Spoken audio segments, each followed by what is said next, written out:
Boys, the purpose of this session today is to give you an overview on how you can make that transition from being a salesperson to essentially moving into whether it be a coaching offer, an agency offer, or whatever you wanted to explore in the high ticket space.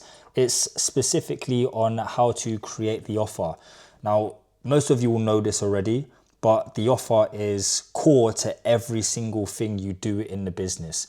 If the offer is shaky, then your business isn't going to grow. It's going to have no legs. If the offer is a commodity, then you're not going to be able to sign premium clients because a commodity is basically delivering a service that everyone's doing, which is a nice to have, but it doesn't solve a real specific problem.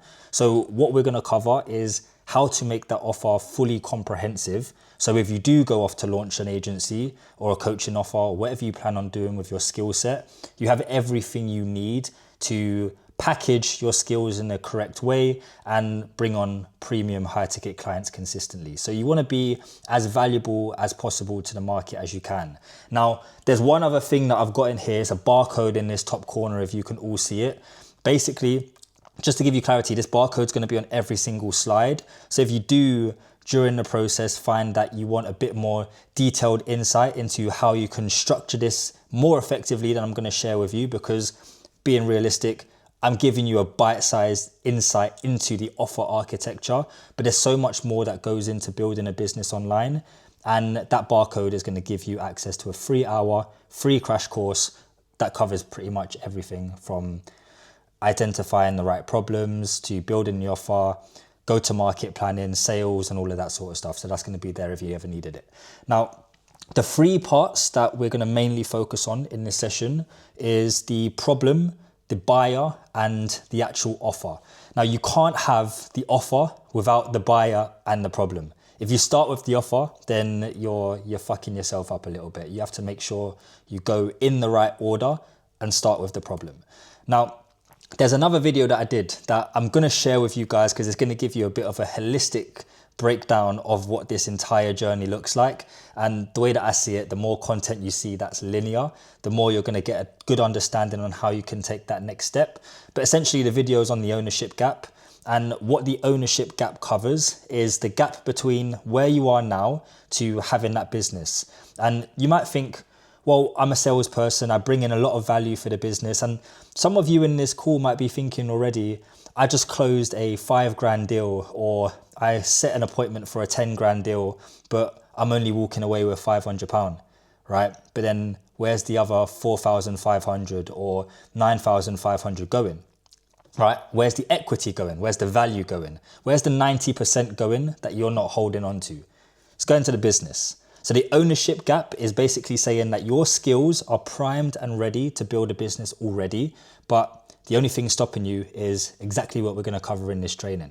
So the ownership gap is the why you should build the business, and then the what you should actually use to architecture that business is exactly what we're going to be covering. So this is where we identify the problems that you want to solve, how you want to solve that problem, how we package our solution, and then how we take it to the market.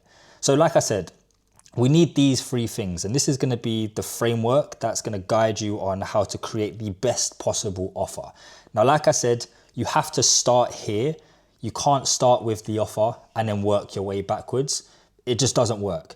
Like, imagine you went to someone who you're not sure whether they're going to be an ideal buyer for you, but you just said to them, well, I can help you to close more deals. Well, what if that's not a problem for them, right? Or what if they don't even take high ticket sales calls, right? Then you've missed out on the problem identification and the buyer already, and then your offer is just completely irrelevant.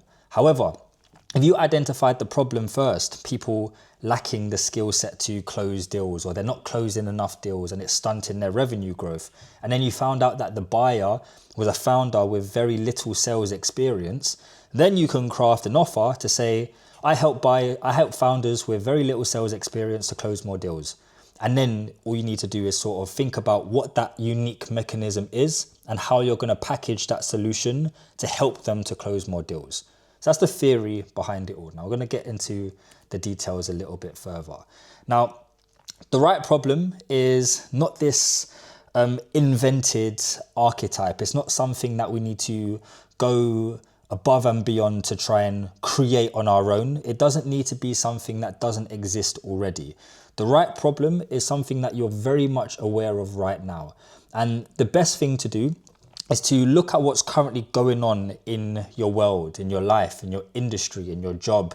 Look at what your parents struggle with on a day-to-day basis. Look at what your friends go through on a day-to-day basis. There's problems that exist already that we're very, very much aware of. And those are the problems that we need to create solutions around. Now, when you're thinking about building a business, it's very easy to do one of two things, right? You either find out what everyone else is doing and try and replicate that, or you go on the complete polar opposite side and try and do something that no one else is doing, right? And both of those things you can argue are wrong. You want to find that space in the middle where you find a model that works, that's happening, that people are leveraging, but then and you find the problem that people have and people are finding solutions for already.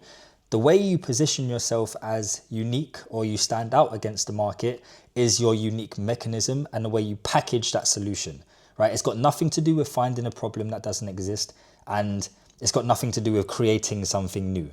It's find something that works and then package it in a way that is unique to you and unique to your skill set. And remember, all of you guys are in sales already, and you need to realize that you have a commercially valuable skill currently. Like, the skill that you have right now is so valuable, and that's why you all have jobs. That's why you're all on offers. That's why you're all earning commission. It's because businesses know that they need people like you. They need talented salespeople, they need setters, they need dialers, they need closers. So people are aware of your value. And what I recognize is that the salespeople who actually have the skill are the ones who can see the value the least. It's like the business owners know how valuable great sales talent are, but then the actual salespeople who are great are still willing to operate in an infrastructure or in a business that they receive 10% of, when all they need to do is apply a few extra skills and take the 100%, and then the margin and the equity is all theirs. So firstly, recognize that your skill set is incredibly valuable, and that goes back to the offer, the ownership gap. And then recognize that problems that you're likely going to look to solve already exist in your ecosystem. You just need to be aware of where they are. Like, look out for them, pay close attention to those problems. So here's where you can start to look for them. The first thing is your past experiences. Now, one thing that I would always say is identify a problem that you've experienced in your life before. And then once you understand that, think about what got you out of that situation and then create a solution for it, right? So like, I want to use, seeing as we're in here, I want to use Jack and Lewis as an example of this, right? Now, they were people who, worked in regular jobs, 9 to 5s, that sort of stuff. And then that was a pain for them. And then they recognized that the situation for them to get out of that painful scenario was to learn appointment setting and high ticket sales. They recognized that that was their solution. Now, they looked back at their past selves and their past experiences and identified the problem. The problem was people needed to know sales so they can achieve freedom, because that's what helped them to change their situation and reach their desired outcomes. And now they're helping other people to do the same. Simple. They identified a problem, they found the solutions within themselves, and now they're helping other people to build those, or they're helping other people to find that solution. And that's what makes a great business, because you resonate with the problem. So looking at your past experiences is the best way to personally identify with the business that you're creating, because you resonate with it, right? Like, it's something that you did, you changed your life with that. So why not change it for other people? And you'd be surprised about the amount of people that have those same problems as you. Everyone does, right? You'd be crazy to think you're the only person who decided to get into high ticket sales to create a bit of freedom in their life. You'd be crazy. Loads of people have that problem. And it's similar to the route that I'm going down now. It's like, I recognize that I left corporate, went into high ticket sales, built a business, and now that's what created fulfillment for me. So now I'm helping other people to do the same. It's identifying a problem that you experienced in your past. So that's the first thing. Now, the second part is look at your current role. Look what you do. Look what you're required to do every single day, right? If you're an appointment setter right now, you're required to book appointments. You have a KPI on X number of messages. You have a target of X number of booked calls required in a week, in a month, whatever that looks like. The reason you have that job, the reason you have those KPIs is because there's a business that recognizes that that shit needs to get done. So then they hire and they find someone to plug that gap. Now, if they didn't have you, that would be a problem. So you could leverage that skill to reach out to many other people who also have that problem. So you need to understand that the job that you do requires a skill that's valuable to the market, that people need, but not everyone has. So how can you create leverage in yourself and help as many people as possible with that skill or with that, or by plugging that gap? So that's another point. Then you need to look in your industry.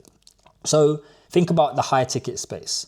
All of you are aware of the high ticket space and you've probably worked on multiple offers. So you understand bottlenecks that most of these high ticket businesses experience. So then you need to be problem aware. You need to understand the industry well enough to find out what people need. And you're probably all intelligent people, right? So it's not difficult to find out what's going to help a business grow. And the fact that you're all in sales goes to show your commercial awareness. So you know what businesses need to operate. And that's another point. Sales and marketing are the two core growth factors in any business. And the fact that your skill set is required within that growth, like everything else in a business happens to facilitate sales and marketing. And then without sales and marketing, businesses tend to fail. You are at the commercial core of a business. So you understand exactly what it takes for these high ticket companies to grow. So the fact that you're in that situation means that it's very easy for you to be aware of the problems. Now, that doesn't necessarily mean you have to stay in sales. That means you can branch out. You can look at creating software that these high ticket companies need. Maybe you identify that there's a lack of data, or there's a inconsistency in extracting daily reports, or there's a lack of proper sales training, or maybe where there's, people aren't reviewing enough calls. You can go on Lovable and you can start creating software that solves that, right? There's so many things you can do so long as you're problem aware. And then the final part is your skill, which kind of ties into everything. Think about what you can do in an hour that might take someone else a week to do, because then you're saving them valuable time, right? There's only 4 weeks in a month and we need consistent feedback loops. If you can do something in an hour that it takes someone a week to do, then you're already ahead of the curve. You can easily approach them and say, look, this is going to save you a week's worth of time. I can get it done for you in an hour and I can do it time and time again. That creates value, and that's how you position yourself, and that's how you identify those problems. So those are the 4 places that I would look. And if I was you, I would take a solid amount of time really trying to identify that problem. Because if you find if you find a commoditized problem, something that's like, it's annoying, but it's not something that I'm going to pay big money to solve, then it's not going to be worth your time building a business around. You have to understand that the problem needs to either cost someone a lot of time, cost them a lot of money, or it's an emotionally frustrating experience for them. If it tackles one of those 3 things and it's relevant to you across one of these 4 places to look, then that shows it's A, you're uniquely positioned to solve it, and B, it's a valuable enough problem that people are going to pay high ticket for. So once you've identified those 2 things, you're literally sitting on a gold mine. Now, I'm not going to ask you guys to do this right now, but again, this is going to be recorded. I'll send you guys the recording. You can go through it again and you can pause it at this moment and really start to think about this. And again, if you are deadly serious about building a business, this is the first thing you need to do. And this is going to give you the momentum, and it's going to give you the courage to go off and actually create. So you want to think of a problem statement. Now, that problem statement is easy. It's, I help who struggles with what by using my background in X to help them achieve Y, right? So as an example, I help first-time founders who struggle with lead generation by using my background in marketing to help them run effective ad campaigns, create viral content, and increase their lead flow, right? That's just an example of a problem statement. Now, with my skills in marketing, for example, and in creating ads and creating content, I can take someone like an early stage founder who has fuck all knowledge around marketing or content creation, but knows that they need it desperately because, again, it's a commercially valuable skill, marketing and sales, and I can help them. Now, it's very likely that they're going to pay me a lot of money to do that because they will understand the return on their investment in improving their marketing as a first-time founder, right? So you need to, when you come up with this problem statement, identify how powerful it is, identify how serious it is, and then ask yourself the question, will I pay a high ticket for this? If the answer is no, then you have to think of something else. And in this, you want to basically be finding a ton of different problems. And the one that you identify with the most is the one that you want to run with. But again, in the crash course, in the barcodes, there's a bit more of an extensive breakdown on how you could identify those problems. So again, if you're serious, check it out. Now, the next part is your buyer profile and ICP. So at this point, we've identified the problem. Now we have to identify who has that problem. Now the ICP it needs to go far deeper than demographics. And this is where it stops for most people. And this is where most people struggle in building a business because they haven't got that clearly defined audience. And then when you don't have that clearly defined audience, you end up targeting everyone and it gets messy because different people, different types of people have different problems. And then when you create a solution around one specific problem that doesn't resonate with another client that you brought on, it gets chaotic, you start running more one-to-one stuff, there's no repeatable process and you struggle to scale. So it's really important that you condense your ICP down into what I call a buyer profile. So rather than your ICP, it's a buyer profile. Now an ICP is a demographics. So you've got things like male, 25 to 35, works in sales, UK based, earns 40 to 60K a year, right? That's very generic. There's so many people that fall into that category that have very different challenges. Now, the buyer profile is the psychology. It's the reason why they want to buy. It's not who they are, it's why they will invest in your offer, in your solution, in your service. So the buyer profile are things like they're quietly building resentment at his employer. He's embarrassed that he hasn't made the move yet. He tells himself it's timing. He knows it isn't. He's afraid that the window is closing. It's the feeling. It's the psychological drivers that's going to encourage someone to buy. And, you know, I'm sure a lot of you in this call have experienced the feeling of working for someone else, feeling drained, feeling like you're overworking, feeling like you're only earning a penny. And then you recognize that you get into high ticket sales, you're making more money and you have more freedom, right? You wouldn't have made that move into high ticket sales if you wasn't feeling those psychological barriers when you was working in a 9 to 5 or wherever you was before you got into high ticket sales. What made you make that transition was the freedom. It wasn't just about the money, right? It's the freedom, it's the working remotely, it's the not being tied to a specific employer or under contract. There's so many psychological drivers that convince people to take action and buy something that goes far beyond your surface level ICP. So as a little challenge here, I'd want you guys to actually think about what encouraged you to make an investment. Because everyone on this call has made an investment in their development, right? What encouraged you to do that? How did you feel before you did it? And how did the thing you invested in challenge how you felt at that moment?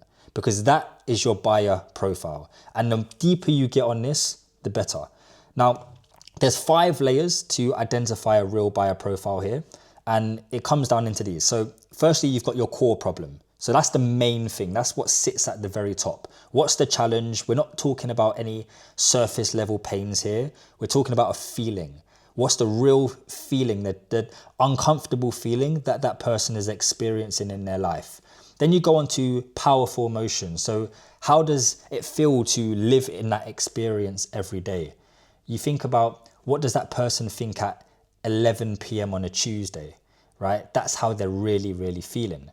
Their biggest fears, what are they most afraid of? Is it about themselves, their future? What are other people going to think about them? What have they tried in the past? Maybe they've tried to go alone before, they've come across a few roadblocks, maybe they've invested in a program and they were scammed out of it. they've done something that didn't work and it's holding them back. So now they've got an additional fear on top of that. And then what are their biggest objections? So before anyone says yes to moving forward, what are they likely going to object to? Is it money? Is it the fact that their parents might question what they're doing, right? Whatever that might be, you need to identify that first before building any sort of offer, because this is going to come into your messaging. And bear in mind, right, the buyer profile is what sits at the top of your business. You have buyer profile and then you have your offer. And your buyer profile is going to be everything required to create your content, to build your sales messaging, to build your landing pages, your lead magnets, your product for prospects, and then even the offer, right? The buyer profile is everything you need to create culture, because you'll realize that once you have a dialed in buyer profile, all of your clients are the same. They all have the same problems and they all want the same outcomes. And that makes it very easy to solve at scale. And that's how you can really grow a business. So answer these 3 questions to yourself again. Do this in your own time, or look back at the recording, pause, stop, and really reflect on this. But what does your ideal, I use this again, but anyway, what does your ideal buyer feel at 11 p.m. on a Tuesday, right? When they're being honest with themselves about their situation. Like, just to sit down and really reflect on how they're feeling and get very specific on this. And this is why I say it's really good to target the older version of yourself, or the previous version of yourself, because you had all of these feelings. So it's going to be very easy for you to articulate and get down on paper. What's the fear underneath the surface objection? So when they say, I need to think about it, what are they actually afraid of? What are they actually thinking about? Are they bad with money? Is it the fact that they haven't taken any risks before in their life? They've maybe never had made any investments. Maybe they have and they've been scammed, so they lost a bunch of money. Think about what the fear is underneath their objection. And bear in mind, you need to do this before they give you any objections. So it's very easy to handle in content, in copy, your sales letter and all of that sort of stuff. Then what have they tried that didn't work? And why did they convince themselves it wasn't quite right? Once you identify all of this, then you have a very, very clear understanding of your buyers. Now, what I've done is I created like a Google Doc. Again, it's in the crash course, so I've given you access to it. But what this Google Doc does is it's basically a series of AI prompts that you can identify. It could basically get it to do competitor research on your competition, extract sales letters, create a buyer profile, mold it into your own, answers 13 questions that identify your perfect offer, position it against your buyer profile, and then create a product out of it. So the prompt's in the barcode as well. I'd strongly recommend using it because it basically does everything that I'm talking about in like a minute. So it's really cool. But essentially, you want to identify those core problems. You want to identify the powerful emotions that your prospects or your ICP are feeling. You want to identify their fears, their objections, and then you want to basically start to put together your copy, your content plans, sales pages, and all of that sort of stuff that speaks directly to that person. Now, already, we've gone quite deep here. Most people think an offer is just a service. I do X for X, right? But it goes much deeper than that. It's very specific to a problem. It's very specific to a buyer. And then it's packaged in a specific way that we can deliver, which we're moving on to right now, which is the offer creation. Now, like I just said, the offer isn't a service. It's a specific result or an outcome that we're getting for a specific person. So that specific person is exactly who we've identified from that buyer profile. And then the specific result is the exact outcome that they're going to get. So this works in a sales. I mean, whenever I've taught sales, Jack, you'll probably recognize this, but I always say, identify the current state, identify the desired state, and then you just need to be the solution in the middle. As a salesperson, you need to do that on every single DM conversation, every single discovery call, every single closing call. You need to make the gap, and then you need to make that gap filled with a solution. And people need to recognize that solution as the only thing that's going to get them to that desired outcome. When you're building a business, you're doing the exact same thing. Like, once you've got all of this stuff, you'll be saying the same thing to your sales reps. Identify this is their current state, this is their desired state, and this is the gap. But the clearer you are on that as a founder, the clearer your salespeople are going to be as well. So what you need to do is identify what they want, and then your solution needs to plug that gap entirely. So a service is commoditized. I do consulting, I help with business development, I offer coaching for sales reps. Basic shit. If someone said, oh, this is what I do, I'd be thinking, okay, well, this is very surface level. How am I going to be in a position to invest high ticket with you? I probably won't. However, an offer is something like, I help B2B sales reps close their first 5K client within 8 weeks. And the reason that's an offer is because it's a clear outcome in a clear time frame. I help sales managers build self-generating teams without micromanaging, right? These are all structured offers. Now, like I said, your offer lives in the gap between a current state and a desired outcome. You need to position yourself as the bridge. So whenever you're building any business, you need to be completely comprehensive, meaning you can't just solve one problem. Once you've got that problem that you want to solve, it's very likely that that problem is going to have like 10 different sub-problems, right? A problem could be we're not closing enough deals, right? A sub-problem could be that their show rate is shit. The other one could be that their booking rate is shit. There's loads of different sub-problems that you need to be able to find a solution for. So for example, someone's current state, they're skilled, they're employed, they're generating value for someone else, but they know what the move is to build a business, but they haven't made it yet, right? And then the desired outcome is they have their first paying client, their own revenue and business, they own it, something that they have equity in, right? That's their desired outcome. So the offer here is create a comprehensive solution that takes them from that skilled employee, that allows them to productize that skill into a business and take it to market and land their first client. That is your entire offer. But that comes with a load of different challenges. It comes with offer packaging challenges. It comes with sales challenges, content challenges, automation, CRM setup, accountability. There's so much that's involved in that you need to be able to package in your offer. So you need to be explicit about how they're going to get to that desired outcome. And you need to make sure that your offer is a journey and a solution that solves absolutely every step of that. Now, when you're just starting out in business, you'll identify that you fuck this up. You'll do it wrong. I promise you. You'll land a client and you won't get them to that desired outcome quick enough. You'll come across bottlenecks, but it's your job as the founder to try and plug those as quickly as possible. So your job is to notice what you're doing wrong and change it and constantly iterate on that offer. If you get into an analysis paralysis phase where the reason you haven't launched your offer yet is because you're looking for perfection, then you'll just never launch it. So the best idea is just to start, land your clients, and then develop the offer as you go. Otherwise, you're just going to stay stagnant and you're never going to grow it. So that's just a recommendation, but essentially your offer just needs to sit in between a current state and a desired outcome. Now, your offer needs to have all of these 4 things in order for it to be considered valuable.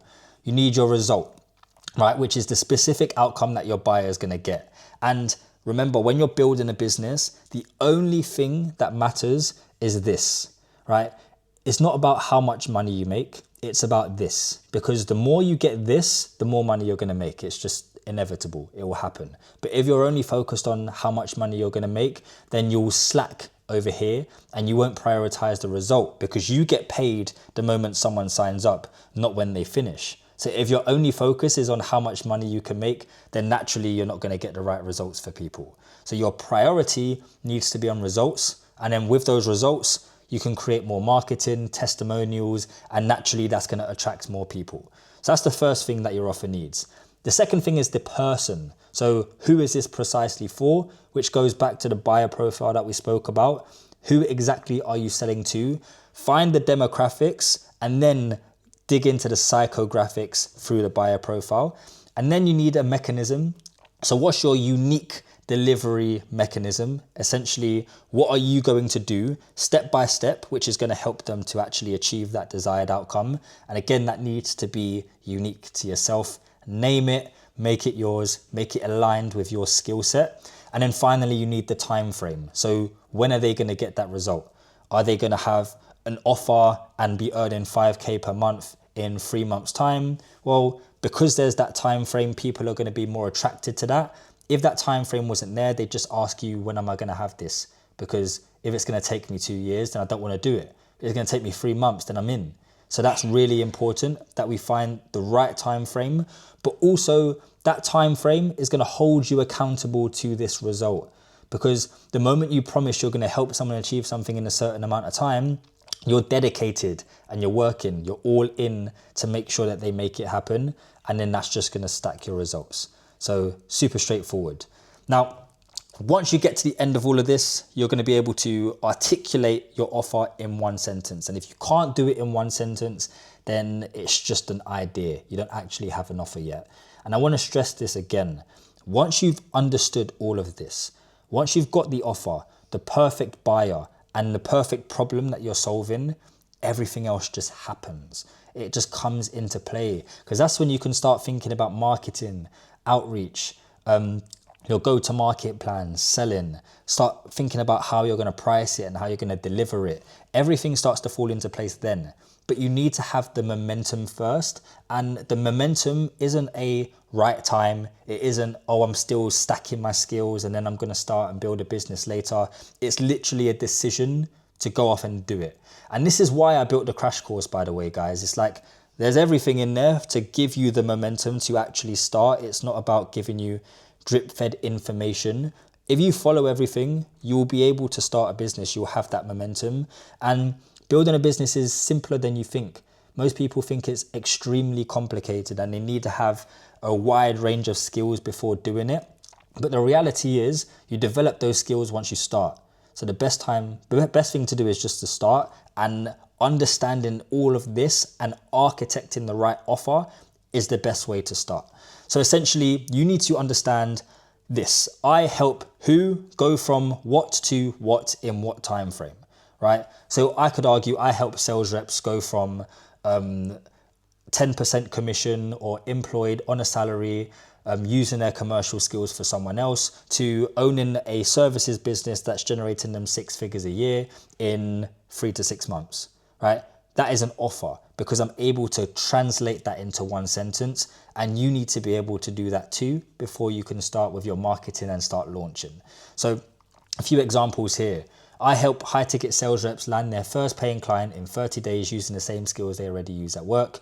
I help B2B sales managers build self-generating pipelines without relying on their reps to prospect in 90 days. I help B2B marketers productize their lead gen expertise into a monthly retainer business in 60 days. These are all broken down offers, but obviously there's a lot more depth that goes beyond that surface level sentence. However, the only reason they're able to articulate their offer in that one sentence is because they've done the work previously by identifying a problem, identifying the buyer, and then creating a perfectly packaged solution that fits in between the gap between someone's current state and their desired state. And that's why that's able to exist. So again, this is the full picture. It's broken down into those 3 stages: the problem, the buyer, the offer. The problem is something that will be based on your experience, most likely, whether it's something you've experienced yourself, something you've witnessed in your job, something you've seen in your industry or in your market, something you've seen a friend go through, or whatever that might look like. But it should be something you understand very, very well and you back yourself to find a solution for. Then the buyer is a in-depth psychological profile of a specific ICP, someone that has the problem, and you're able to identify all the reasons that's going to encourage them to invest and make a conscious decision to move forward with your solution. And then the offer, which is essentially to bridge the current state and the desired state. This is everything you need to have the foundations of a business. Obviously, the crash course goes into more depth around market validation, discovery, go-to-market, closing, service delivery, and all of that sort of stuff. But the reality is, if you start with just this, you're going to have all the momentum you need to execute on a business idea, and you're going to take it to the next level at some point. You're in here because you're investors, because you're hardworking. You're on a call with me at 7:40 in the evening on a Monday. So it goes to show that you're progressive and you want more for your life. Once you've got this, I can assure you that you're going to make something incredible happen here. So this is pretty much everything. You have a problem worth solving once you've gone through this, and I'd strongly recommend going through this again, pausing at those specific points and actually coming up with those problem solutions and all of that sort of stuff. And once you do, you have a problem, you have a buyer who has that problem, and you have an offer that you can take them through, which creates the solution. And like I said, the crash course is right there. If you want access to it, just scan the QR code. I'll put the link in the chat here when we go through Q&A. But that's pretty much everything.